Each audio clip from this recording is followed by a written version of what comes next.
আমন্ত্রণ জানাচ্ছি প্রিয় দর্শক মানচিত্র নিয়মিত আয়োজন কথোপকথনে। গত 3 দিন নিঃসন্দেহে বাংলাদেশে নানান ধরনের চাঞ্চল্যকর ঘটনা ঘটে গেছে এবং এখনো অনেক কিছু বাকি আছে নিশ্চয়ই। বাংলাদেশের মানুষও একটা শ্বাসরুদ্ধকর অবস্থায় রয়েছে। কোন দিকে যাচ্ছে রাজনৈতিক পরিস্থিতি, এইসব বিষয় নিয়ে আমরা কথা বলবো। আমাদের সঙ্গে আজকে যুক্ত হয়েছেন প্রফেসর ডক্টর নাজমুল্লাহ হাসান কলিমুল্লাহ, জানিপপের প্রতিষ্ঠাতা চেয়ারম্যান এবং রংপুর বিশ্ববিদ্যালয়ের সাবেক উপাচার্য, রাজনৈতিক বিশ্লেষক। প্রফেসর নাজমুল হাসান করিমুল্লাহ, আপনাকে স্বাগত জানাচ্ছি আমাদের অনুষ্ঠানে। যেটি ধন্যবাদ। শুরুতেই বলছিলাম, যদি প্রশ্ন করি আপনাকে যে আমরা কি স্বাভাবিক অবস্থার দিকে খুব দ্রুতই যাব, নাকি আরো অনেক কিছু দেখার বাকি রয়েছে? ধন্যবাদ। দেখুন, আমরা এখন সবচাইতে নাজুক একটা সময় অতিক্রম করছি। যে কোনো সময় যে কোনো রকমের ঘটনার মুখোমুখি হতে হতে পারে আমাদের এই জাতিকে। একদম যেটাকে বলে অনিশ্চিত একটি অবস্থা। কদিন ধরে আপনি একটু ইঙ্গিত দিয়েছেন, আমাদের মাননীয় প্রধান উপদেষ্টা গোসা করেছেন বলে জানা গেছে। তিনি তাকে কোনোভাবেই রাজি করানো যাচ্ছে না, তিনি পদত্যাগ করতে আগ্রহী। এবং আমাদের নবগঠিত রাজনৈতিক দলের প্রধান, তিনি সদ্য বিদায়ী ক্যাবিনেট মেম্বার, তিনি তাকে বোঝানোর চেষ্টা করেছেন, কিন্তু তিনি অনড়। এরকম একটি আসলে কি বার্তা তিনি অনড়? তার আমরা শুনতে কণ্ঠেই পেলাম আমরা তিনি শুনেছি। আমরা শুনতে পেলাম তিনি হয়তো তার অবস্থান চেঞ্জ করেছেন। আপনি কতটুকু জানেন? দেখুন, বিষয়টা হচ্ছে যে তিনি চেঞ্জ করেছেন এটা নিশ্চিত করে বলার সুযোগ নেই। কারণ হচ্ছে, যেই ধারণাটি প্রদান করা হয়েছে যে এটি একটি নাটক, আমি ব্যক্তিগতভাবে মনে করি না তিনি নাটকের একজন কুশীলব হিসেবে এই ভূমিকায় আছেন। আচ্ছা। তার তাকে সীমায়িত করা হবে যদি আমরা সেভাবে তাকে চিত্রায়িত করবার চেষ্টা করি। সত্যি কথা বলতে কি, ইটস এ হট চেয়ার। আমাদের অফিসার্স অ্যাড্রেসে মাননীয় সেনাপ্রধান খোলামেলা যেই বক্তব্য হাজির করেছেন তা অভাবিতপূর্ণ। এমনকি জেনারেল এরশাদও ক্ষমতা গ্রহণের আগে এ ধরনের কোন বক্তব্য লিখিত বা ইন্টারভিউর মাধ্যমে প্রদান করেননি। আপনারা নিশ্চয়ই সেই আহ আহ, সাপ্তাহিক, তখনকার খুব পপুলার জি, আপনার বিচিত্রা। পত্রিকা সাপ্তাহিক বিচিত্রায় তিনি যে ইন্টারভিউ দিয়েছিলেন, সেটি কিন্তু ক্ষেত্র প্রস্তুত করেছিল জেনারেল এরশাদের রক্তপাতহীন অভ্যুত্থানের। এবং আমাদের এই যে অফিসার্স অ্যাড্রেস, সেখানে কিন্তু পরিষ্কার দ্ব্যর্থহীন ভাষায় আমাদের মাননীয় সেনাপ্রধান বলেছেন যে তার কোনো রাজনৈতিক উচ্চাভিলাষ নেই। যদি থাকতো তাহলে সেই 5 অগস্টের মতো সুবর্ণ সুযোগ জীবনে হয়তো দুইবার আসবে না। সেটি কিন্তু সচেতন ভাবে তিনি পরিহার করেছেন।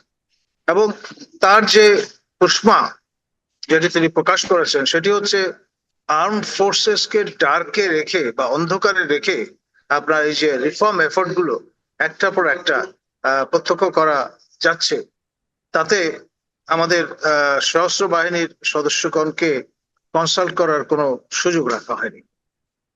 এবং সেটি আপনার তাদের মনে রেখাপাত করেছে। আর মবক্রেসি বা মব কালচার, এর সঙ্গে সশস্ত্র বাহিনী কোনোভাবেই রিকনসিলেবল না। কারণ হচ্ছে, ডিসিপ্লিন ফোর্স আর চরম বিশৃঙ্খলা একসঙ্গে অবস্থান করতে পারে না। এখন যেখানে আপনার কি মনে হয় যে আমাদের সশস্ত্র সেনাবাহিনী বাহিনীর সদস্যদের, জি এখন বলুন। থেকেই অনেক বেশি অ্যাকশনে যাবে এই ধরনের মবক্রেসির বিরুদ্ধে, নাকি এর আগেও তো সেনাপ্রধান বলেছিলেন গত 25 ফেব্রুয়ারি পিলখানা ট্রাজেডি দিবসে একটি অনুষ্ঠানে যে অনেক হয়েছে আর নয়, উনি সতর্কতা জারি করেছিলেন, সতর্ক দিক করে দিয়েছিলেন সবাইকে। আবারও যে কথা তিনি বললেন, অনেকে কিন্তু ভাবছে যে শেষমেশ হয়তো উনি তেমন কোনো অ্যাকশনে যাবেন না, এমনটি কি? দেখুন, এটি ভাবার কোনো কারণ নেই। জীবনের দুটি সময় বা মুহূর্ত এক নয়। এবং যেই কায়দায় আপনার ফিল্ড বিল্ডিং এর কাজটি করতে হয়, সেটি কিন্তু জারি আছে। তিনি প্রথমে সতর্ক করেছেন এবং এই পর্যায়ে এসে তিনি কিন্তু স্টার্ন ওয়ার্নিং প্রদান করেছেন। এটা মৃদু সতর্ক বাণী উচ্চারণ করার মতো বিষয় নয়। আর আরেকটি বিষয়, সেটি হচ্ছে একেবারে অন্তিম পর্যায়ে যখন চলে আসে তখন সেটা হয় লাস্ট কল, সেটা আমরা যেন ভুলে না যাই। আমি মনে করি তিনি যে অফিসার্স অ্যাড্রেস প্রদান করেছেন সেখানে যে বিষয়গুলো তিনি উল্লেখ করেছেন তা সবই কিন্তু লাস্ট কলের অন্তর্গত বিষয়। হালকাভাবে নেওয়ার কোনো সুযোগ আছে বলে আমি মনে করি না। জি। এবং আপনি ডক্টর মোহাম্মদ ইউনূস সাহেবের পদত্যাগের বিষয়টি আপনি বলছেন যে উনি সিরিয়াসলি এটি বলেছেন, নাটকের কোনো অংশ নয়। তাহলে এবং আপনি এও বলছেন যে এখনো পর্যন্ত তিনি তার সেই সিদ্ধান্তেই আছেন যতদূর পর্যন্ত আপনি জানেন। আহ যদি তাই হয় তাহলে রাজনৈতিক পরিস্থিতি কি আরো বেশি ঘোলাটে হবে? দেখুন, তিনি যদি অনড় না থাকতেন তাহলে পারসুয়েশনের কোনো প্রয়োজন ছিল না। আজকে সন্ধ্যা 7টায় আমাদের শ্রদ্ধেয় শিক্ষক, সহকর্মী আহ, এবং জ্যেষ্ঠ অধ্যাপক আমাদের ঢাকা বিশ্ববিদ্যালয়ের, বর্তমানে বিএনপির রাজনীতির অন্যতম ধ্রুবতারা আমাদের প্রফেসর ডক্টর খন্দকার মোশাররফ হোসেন, আহ, তিনি তার নেতৃত্বে বিএনপি ডেলিগেশন দেখা করবে এবং এরপরেই ফলোড বাই জামাত ডেলিগেশন, যেটি নেতৃত্ব দেবেন শফিক মহোদয় স্বয়ং। তারপরে আপনার এনসিপি নাহিদ মহোদয়ের নেতৃত্বে দেখা করবে। এই যে চূড়ান্ত পারসুয়েশন, তারপরে যদি মন না গলে তাহলে হয়তো দেখা যাবে তিনি আপনার নিঃশব্দে চলে যাবেন, অথবা আপনার জাতির উদ্দেশ্যে একটি ভাষণ প্রদান করবেন। এই দুটি অপশন আছে। অথবা তিনি হয়তো সময় নিতে পারেন, আপনার একটা ডেডলাইন বেঁধে দিতে পারেন যে এর মধ্যে যদি পরিস্থিতি উন্নতি না ঘটে তাহলে তার আর কোনো উপায় থাকবে না। এখন মুশকিল যেটা, সেটা হচ্ছে জুলাই বোঝাতে ঘোষণা। চাইছেন পরিস্থিতির উন্নতি বলতে তিনি কি মিন করতে চাইছেন? রাজনৈতিক দলগুলোর সঙ্গে এক ধরনের দূরত্ব, সশস্ত্র বাহিনীকে অন্ধকারে রেখে সবকিছু করা হচ্ছে, করিডোর বন্দর ইস্যুতে বিদেশিদের চাওয়াকে প্রাধান্য দেওয়া হচ্ছে, এনসিপি যেটি তার আশীর্বাদ পুষ্ট দল, তারা নানান ধরনের উত্তেজনা তৈরি করে বিভিন্ন দাবি দাওয়া আদায় করছে। তো পরিস্থিতিটা কি সবাই মিলে তৈরি করছে, নাকি তারও আমাদের প্রধান উপদেষ্টার অংশদায়িত্ব এখানে রয়েছে? দেখুন, যে যার অবস্থানের থেকে সুতোর টানটা দিচ্ছেন এবং আলটিমেটলি অ্যাবজর্ভ করতে হচ্ছে কিন্তু মাননীয় প্রধান উপদেষ্টা মহোদয়কে। He is in the helm of affairs.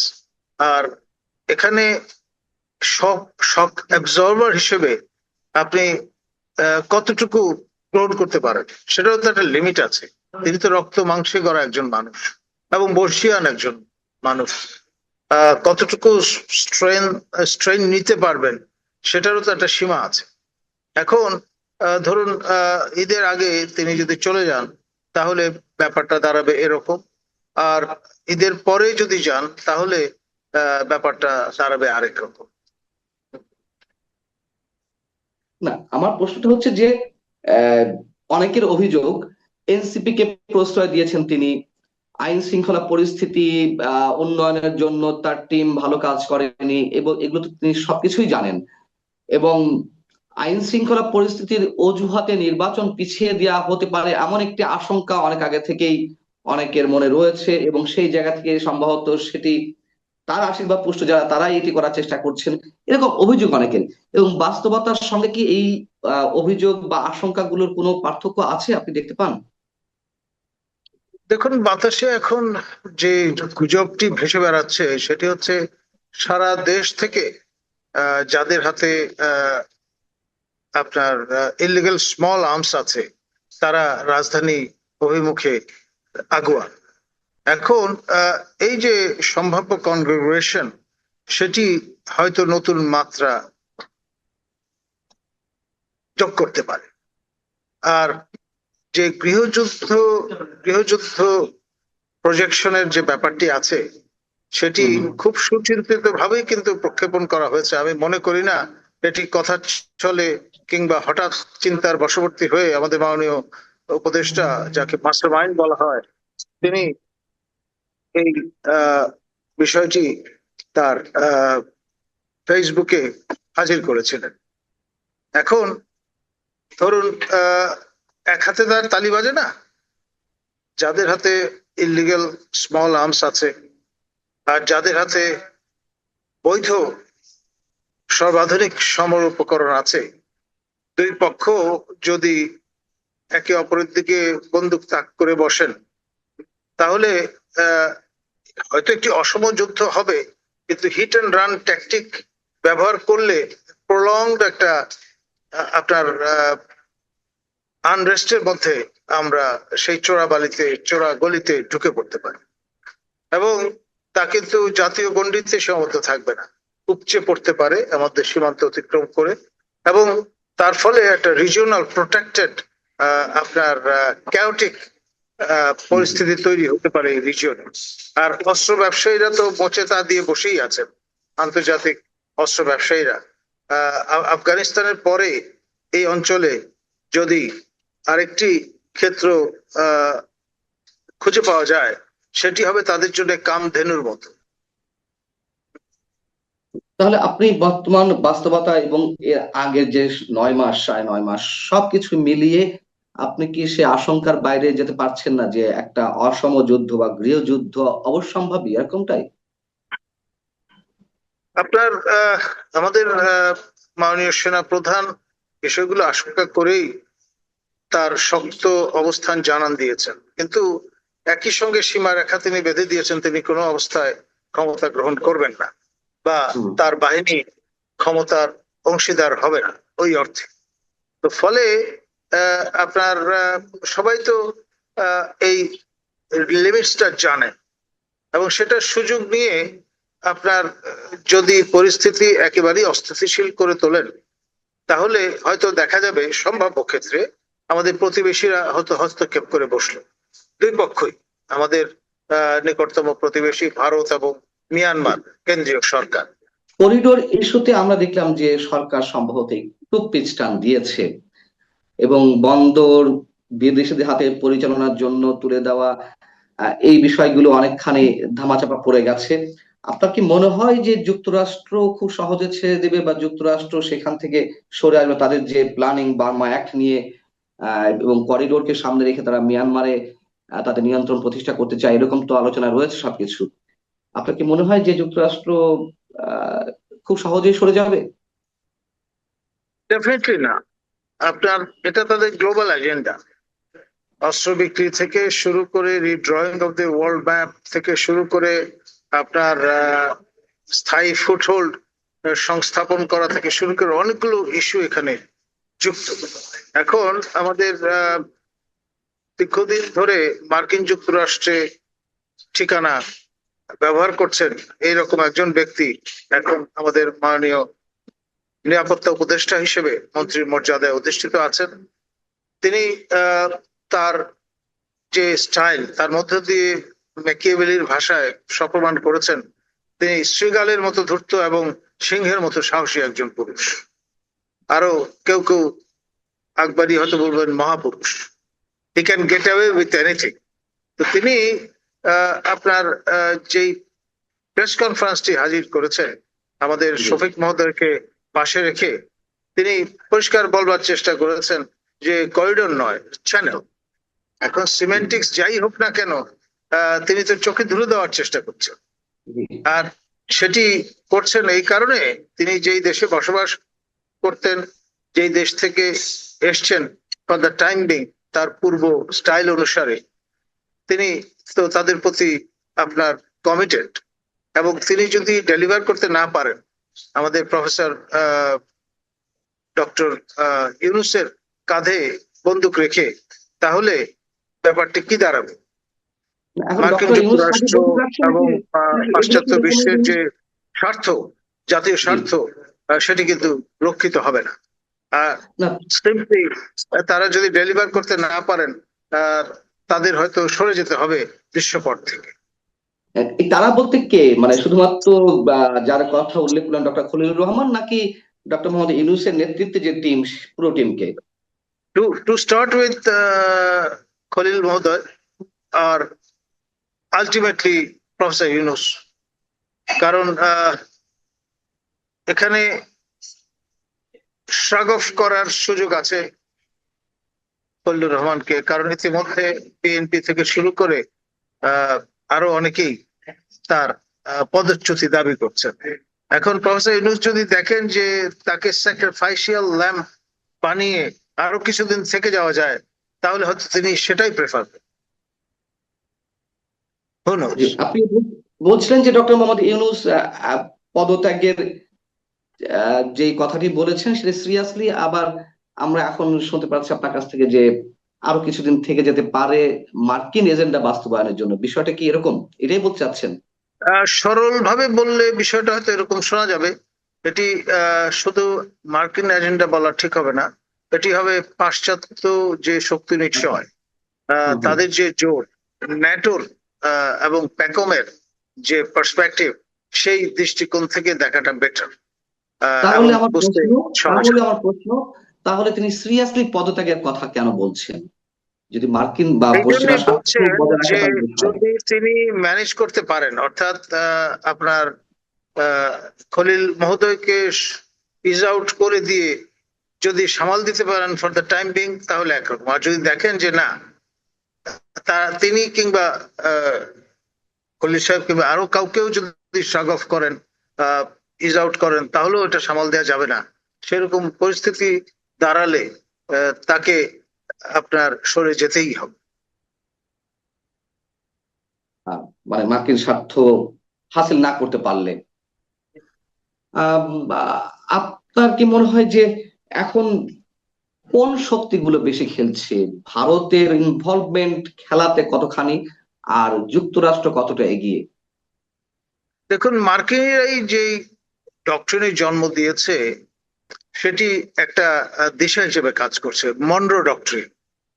This is my backyard, America is for the Americans, যেই তত্ত্বটি তারা হাজির করেছিলেন এবং যে কারণে ইউরোপীয়দের ব্যাটল করতে দেননি নর্থ এবং সাউথ আমেরিকাতে, সেই একই রকমের যুক্তি এক অবস্থানে দাঁড় করিয়ে দিয়েছে ভারত এবং চীনের মতো আমাদের দুই প্রতিবেশী রাষ্ট্রকে।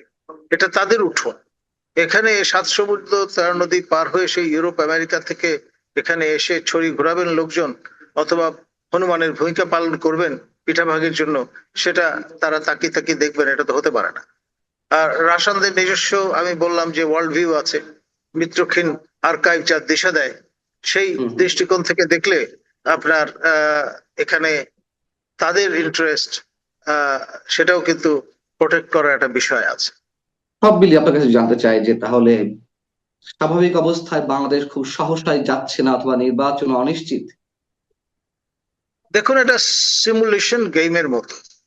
আপনার নির্বাচন দ্রুততম সময়ের মধ্যে আপনার নিশ্চিত করবার জন্য আমাদের দেশপ্রেমিক সশস্ত্র বাহিনী সর্বাত্মক চেষ্টা করছে, কিন্তু মনে রাখতে হবে এই যে বড় মাঠের খেলোয়াড়, তিনি কিন্তু জাতীয় গণ্ডির মধ্যে সীমাবদ্ধ, তার স্পেয়ার অফ ইনফ্লুয়েন্স নেই। এবং এইরকম বড় মাপের একজন ব্যক্তি যখন হেলম অফ অ্যাফেয়ার্স থাকেন, তাকে আন্ডার এস্টিমেট করবার সুযোগ নেই। আপনার তিনি খেয়াল করে দেখেন, শেখ হাসিনার মতো ব্যক্তি যিনি টানা 16 বছর প্রায় হেলম অফ অ্যাফেয়ার্স ছিলেন, তাকে পর্যন্ত কুপকাত করে ছেড়েছেন। এবং নিশ্চয়ই সেই অ্যাডভার্টাইজমেন্ট গুলোর কথা আমরা ভুলে যাইনি। শখানেকের বেশি নোবেল লরেট তার পক্ষে অবস্থান নিয়েছেন এবং সচেতন ভাবে স্বাক্ষর করে সেই সমর্থন ব্যক্ত করেছেন। তো এটা তো চারটিখানি কথা না। যিনি এই বিষয়গুলো মোবিলাইজ করার সক্ষমতা রাখেন, তাকে আপনার একেবারে শেষ সময় পর্যন্ত তিনি কিন্তু আপনার আঁকড়ে থাকবার চেষ্টা করবেন। বেড়ালের 9টা জানের কথা আমরা জানি, ক্যাট হ্যাজ 9 লাইভস, তার হয়তো 19টা আছে, কে জানে। তাহলে আমার সেই প্রথম প্রশ্ন আবার করতে হয়, আমি এটা দিয়ে শেষ করতে চাই, তাহলে তিনি পদত্যাগের কথা বললেন কেন? বা দেখুন, সিরিয়াসলি তিনি একটা তার করছেন কেন? তিনি রক্ত মাংসের মানুষ, তার অভিমান হতে পারে না? রাগ বিরাগের বশবর্তী তিনি হতে পারেন না? আর রাগ একটা বিরাগের বিশেষ বশবর্তী, কিন্তু বয়সে সিরিয়াসনেস তিনি চলে কতটুকু ছিল? গেছেন।